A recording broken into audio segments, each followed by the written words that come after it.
Kunnamkulam കുറുക്കൻപാറയിൽ KSRTC ബസും Taurus ലോറിയും കൂട്ടിയിടിച്ച അപകടം 15 പേർക്ക് പരിക്കേറ്റു.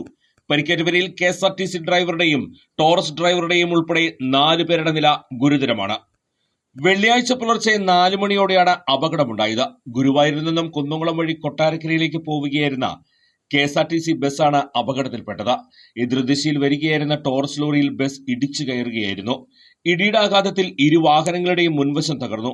പരിക്കേറ്റവരെ കുന്നംകുളം നന്മ, ലൈഫ് കെയർ, 108 ആംബുലൻസ് പ്രവർത്തകർ ചേർന്ന് തൃശൂർ മെഡിക്കൽ കോളേജ്, കുന്നംകുളം മലങ്കര താലൂക്ക് ദയ റോയൽ ആശുപത്രി എന്നിവിടങ്ങളിൽ പ്രവേശിപ്പിച്ചു. ശക്തമായ മഴയെ തുടർന്ന് കെഎസ്ആർടിസി ബസ് ഡ്രൈവർക്ക് നിയന്ത്രണം നഷ്ടപ്പെട്ട് ടോറസ് ലോറിയിൽ ഇടിച്ചു കയറുകയായിരുന്നുവെന്ന് ദൃക്സാക്ഷികൾ പറയുന്നു. അപകടത്തെ തുടർന്ന് കുന്നംകുളം അഗ്നിരക്ഷാ സേന സ്ഥലത്തെത്തി ഏറെ നേരത്തെ പരിശ്രമത്തിനൊടുവിൽ ടോറസ് ലോറിയുടെ ക്യാബിൻ വെട്ടിപ്പൊളിച്ചാണ് ഡ്രൈവറെ പുറത്തെടുത്തത്. കുന്നംകുളം പോലീസും സ്ഥലത്തെത്തിയിരുന്നു.